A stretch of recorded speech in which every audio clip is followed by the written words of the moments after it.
Well then, last not least to the series of events, I'll call it after effects or political interference regarding the so-called Southport stabbings, attacks, whatever, sentence. And obviously, Keir Starmer, the Prime Minister of the United Kingdom, is interfering with a court decision. As you know, Labour, they're looking for an scapegoat. They want to make a sentence more lighter. That's their real intent through this wokeism, diversity bullshit. And regarding CD Khan, he had a bloody cheek to accuse Donald Trump, the 47th President of the United States, for this incident at Southport. How you can blame a person from another country? Because it's the other way around, basically. Trump is beginning to kicking out all the illegals, which are undesirable, who has criminal records.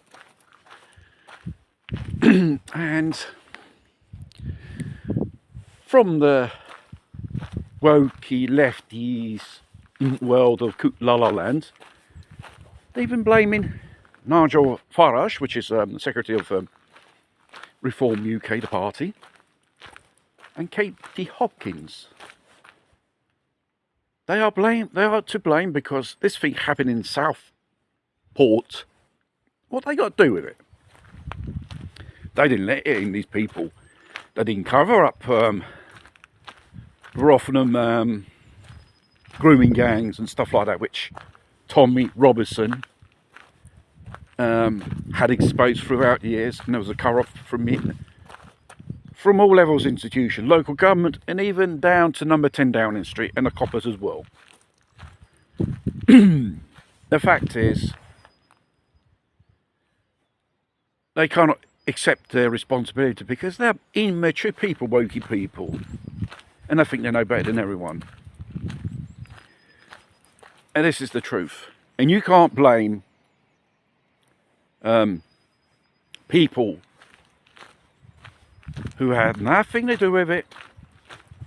They're not people in government. They don't occupy a ministerial role or role of Prime Minister. Dear Sadiq Khan, Prime Minister of the United Kingdom, and the Mayor of London, Sadiq Khan, kick off with the Mayor of London. You, what's it, think it's the first time you've been in office? London's becoming a shithole. Crime rates are up, especially involving knives and stabbing, and then you want to confiscate knives and limit their use and stuff. You have to tackle the crimes, the people who are behind it. And you'd be amazing, most of these so-called knife crimes are involved certain ethnic minorities. They don't want to say it because they don't want to be criticised. Because these wokey politicians, with their policies and absolutely insane mental ideology, letting their countries flooded by illegals, is the problem. And most of these people are not honest people. You don't know whether they're terrorists, criminals, or kiddly fidders. Who knows the fuck what they are? And calling people far right, dear Prime Minister, because there was a public outcry of this Southport incident.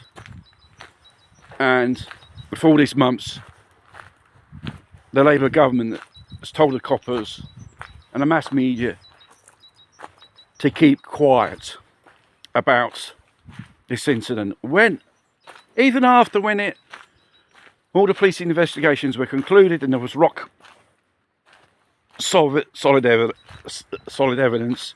This Alex character, he hates white people. That is racism.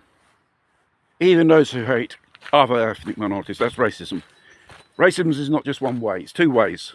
If you hate white people, you're racist. If you hate black people, you're racist. You're the same. Doesn't make any difference. Looks like for these Wookiee people, they can't, there's no difference. There's just one thing, there's not another. And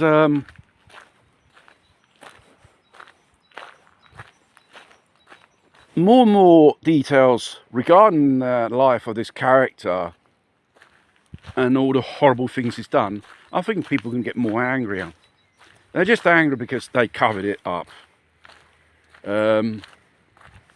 There should be no type of political interference on the sentence itself. If the sentence is reviewed by the GPS and they give him more time, good. Because he has no remorse for the victims.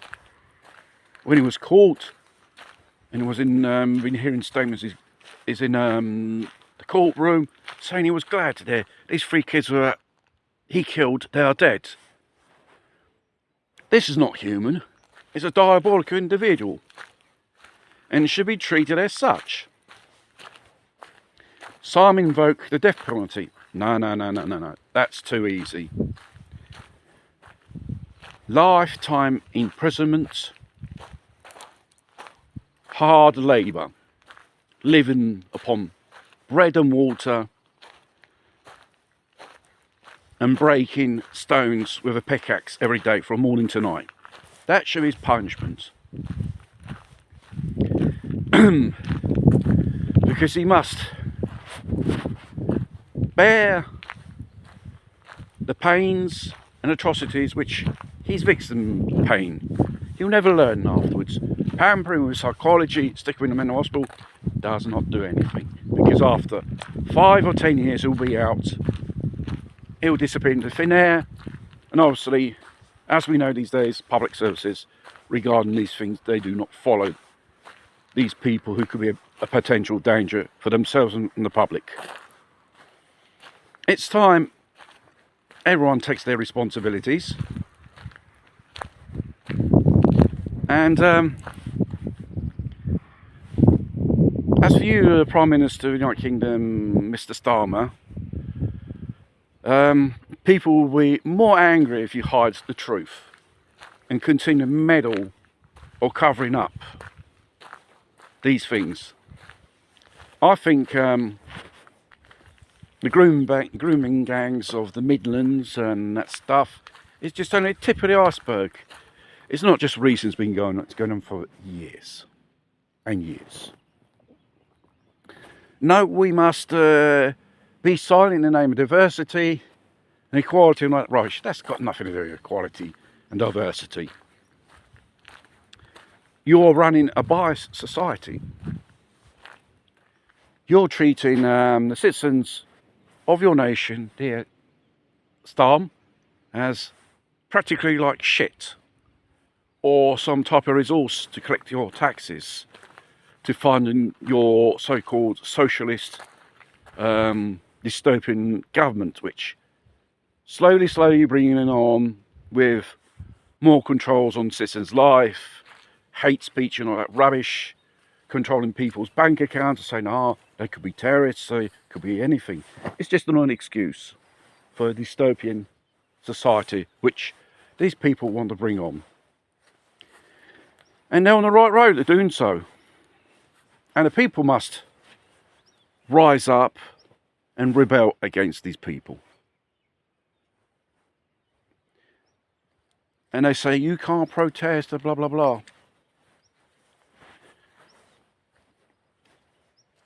Every revolution, like the French and the Russians, no one stopped them. It was the people's power who overthrew these tyrants. And what happened to these so-called tyrant rulers? Certainly not a very good ending.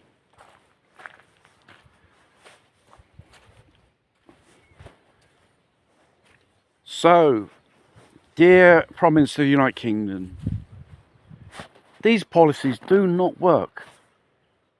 Joe Public are not stupid. You treat them like if they were little kids. They are adults. The only little kids is you, and all this people follow this wokeness.